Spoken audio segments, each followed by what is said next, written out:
नमस्ते दोस्तों। आज का टॉपिक हमारा है सक्रियता या क्षयता दर।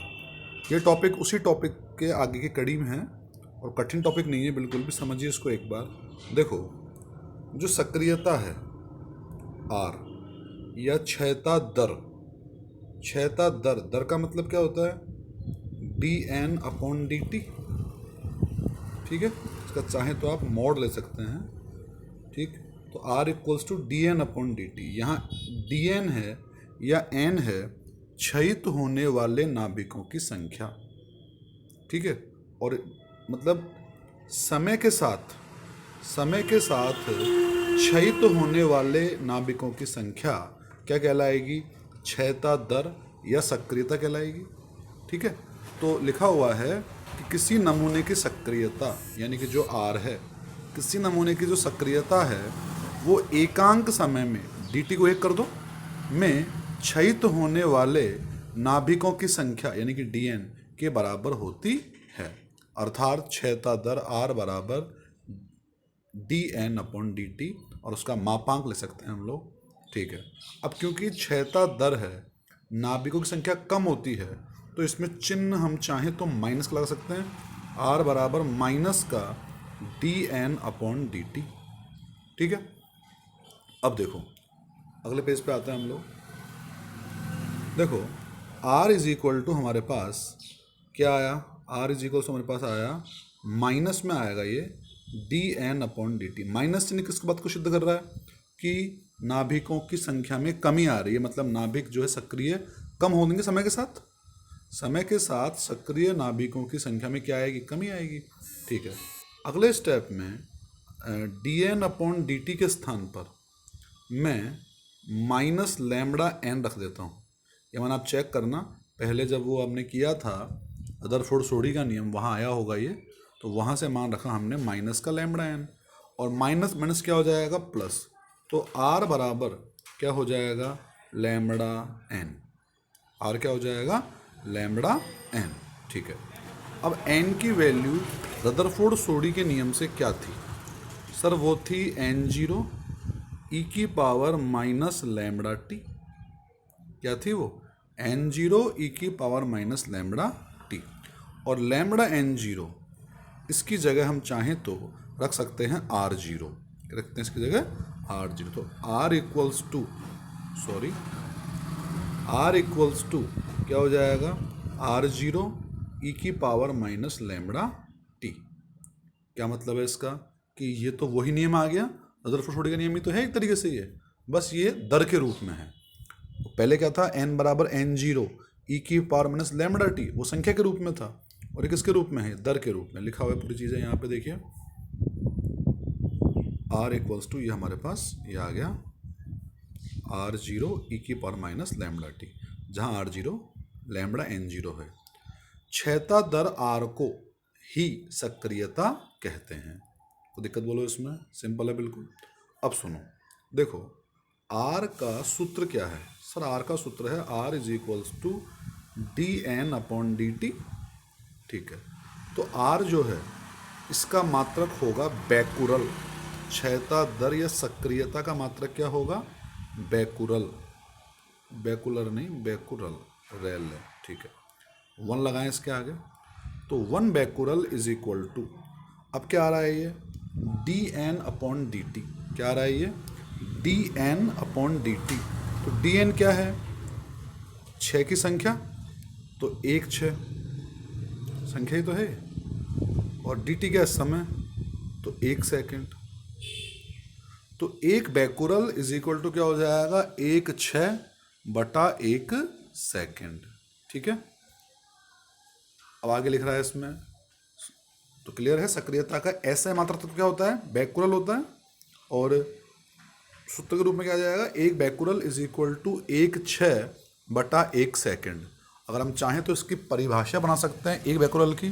बताइए 1 बैकुरल क्या होगा? बहुत सिंपल सी बात है, 1 बैकुरल बराबर 1 6 बटा 1 सेकेंड, यानी एक परमाणु या नाभिक के विघटित होने में यदि 1 सेकेंड में वो हो जाए, मीन्स यदि 1 सेकंड में किसी एक परमाणु का क्षय हो जाता है तो उस सैंपल की, उस नमूने की सक्रियता एक बैकुरल कहलाती है। ठीक है, शर्त क्या है कि 1 सेकंड में 1/6 होना चाहिए। और सक्रियता का एक अन्य मात्रक होता है क्यूरी। क्यूरी मात्रक मैडम क्यूरी के सम्मान में रखा गया था, तो इसका एक मात्रक क्या होता है, क्यूरी। इसका एसआई मात्रक क्यूरी नहीं है, एसआई मात्रक तो बैकुरल ही है, लेकिन अन्य मात्रक क्या हो जाएगा, वह है क्यूरी। और एक क्यूरी में लिखा हुआ है 3.7 10 बैकुरल होते हैं। एक क्यूरी में 3.7 10 बैकुरल होते हैं, ये आपको याद रखना है। ठीक है, तो ये 2 टॉपिक थे, ये 2 टॉपिक पूरे हो गए हमारे। इतने इंपॉर्टेंट नहीं है वैसे तो ये, पर फिर भी आपको याद करने हैं इनको। अब इस पाठ के सबसे महत्वपूर्ण टॉपिक आते हैं, जो है तो रदरफोर्ड सोडी के नियम पर आधारित, लेकिन हमको उन्हें ढंग से करना है। उसमें पहला टॉपिक तो है रेडियो एक्टिव तत्व की अर्धायु। रेडियो एक्टिव तत्व की अर्धायु, और एक आएगा उसकी माध्यायु। केमिस्ट्री में आपने पढ़ा होगा, नहीं पढ़ा तो पढ़ लेंगे आप लोग, पर ये बहुत इंपॉर्टेंट और बहुत इजी है, और एग्जाम में सवाल यहीं से आते हैं। तो नाम से स्पष्ट है कि रेडियो एक्टिव तत्व की अर्धायु मतलब वह समय देखो नाम से स्पष्ट है। मान लो 100 सक्रिय नाभिक हैं, ठीक है, 5 घंटे में ये 50 रह गए, तो what is the half life of that sample, 5 hours. क्यों? क्योंकि 5 घंटे में सक्रिय परमाणु 100 से कितने हो गए, 50। अगले 5 घंटे में क्या होगा सर, वो पूरे खत्म हो जाएंगे? नहीं, पूरे क्यों होंगे, 50 का फिर आधा हो जाएगा, कितना, 25। अगले 5 आवर्स में क्या होगा सर, और आधा हो जाएगा, कितने, 12.5। और इस प्रकार से ये क्रम चलता जाएगा। ठीक है, तो मूल बात क्या हुई कि what is the half life, अर्धायु क्या होती है, वह समय जितने समय में रेडियो एक्टिव नाभिकों की संख्या अपने प्रारंभिक मान का आधा रह जाए। क्या बोलेंगे उसको हम बोलेंगे रेडियो एक्टिव तत्व की अर्ध आयु। आई बात समझ में? वह समय जितने समय में सक्रिय परमाणुओं की संख्या अपने आरंभिक मान का कितना रह जाए, आधा, उस समय को हम क्या बोलेंगे, उस रेडियो तत्व की हाफ लाइफ बोलेंगे। ठीक है, अब इसका हमें सूत्र निकालना है। बहुत इजी है, बहुत सिंपल, समझने का प्रयास कीजिए आप इसे। बताओ क्या फॉर्मूला है n का। रदरफोर्ड सोडी के नियम के अनुसार n बराबर n0 e की पावर माइनस लैम्बडा t होता है सर। ठीक है, अब मैं क्या करूं बताओ, t के स्थान पर मैं रखता हूं t हाफ। अब t हाफ का मतलब सुनना क्या है, ये t/2 नहीं है, t के सफिक्स में मतलब नीचे की तरफ 1/2 है। ये मात्र एक सिंबल है। सिंबल किस चीज़ का है, अर्धायु का। ठीक है, कई बच्चे कहते हैं t/2, अरे t/2 नहीं है भाई, ये t हाफ मतलब अर्धायु।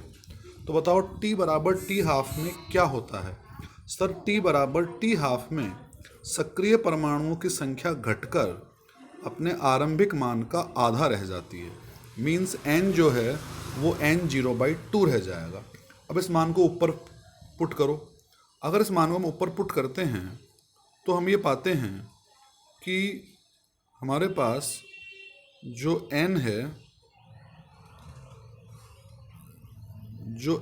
वो कितना हो जाएगा, n की जगह तो n0/2 बराबर n0 e की पावर माइनस लैम्बडा और t हाफ हो जाएगा। t कितना हो जाएगा, मैंने क्या किया, स्मॉल t की जगह t हाफ रख दिया, तो दिक्कत बोलो इसमें। अब n0 से n0 कट जाएगा, तो क्या बचेगा बोलो, बचेगा 1/2 बराबर e की power minus lambda t half. कोई दिक्कत बोलो इसमें। अब आप दोनों पक्षों को उलट दो, तो 1/2 को उल्टेंगे तो 2 हो जाएगा, और e की power minus lambda t half को उल्टेंगे तो 1/, में आएगा, और वो ऊपर जाके घात वापस किसकी हो जाएगी, प्लस की। तो क्या आएगा, e की पावर लैम्बडा t हाफ आ जाएगा। कोई दिक्कत बोलो इसमें। ठीक, अब हम लेते हैं दोनों पक्षों का लॉग। क्या लेते हैं, दोनों पक्षों का लॉग। तो 2 का लॉग लेंगे तो लॉग E2 हो जाएगा, इसका लॉग लेंगे तो log ई की पावर लैम्बडा टी हाफ हो जाएगा। ठीक है, अब सुनो, हम जानते हैं लॉग में जो पावर होती है वो आगे आ जाती है। ठीक है, तो ये लैम्बडा टी हाफ उतर करके आगे आ जाएगा ना। देखो ये अपने नोट्स में समझ लो आप एक बार। देखो स्टेप यहाँ तक आ गई हमारी, log e two log e lambda t half. अब देखो इस बच्चे ने भी टी हाफ की जगह टी बटा 2 कर रखा है, तो इसको टी हाफ करना है। ठीक है, अब लैम्बडा टी हाफ को उतार लेंगे आगे, देखो आगे उतार लिया इन्होंने। ठीक है, और लॉग ई बचेगा ना अब, तो लॉग ई की वैल्यू कितनी होती है सर? वो होती है 1। जब आधार और संख्या समान होती है ना लॉग में, तो मान उसका 1 होता है। ये लॉग में पढ़ा होगा आपने 11वीं क्लास में। अब सुनिए आगे, तो बताओ यहाँ से देखिए, log e two lambda t half आ गया। लॉग ई कहाँ गया? तो उसका मान कितना होता है? 1 को हमने कर लिया। ठीक है, अगले स्टेप में तो हमने इसको इधर लिख दिया, इसको इधर लिख दिया। अब देखो एक बात ध्यान रखना, मैंने लिखा भी रखी है इसमें कि लॉग की बेस देखो क्या है सर? लॉग की बेस ई है और यहाँ लॉग की बेस क्या है? 10। तो लॉग ई बेस को लॉग 10 बेस में बदलने के लिए, ई बेस को 10 बेस में बदलने के लिए एक संख्या से गुणा करते हैं और वो है 2.303।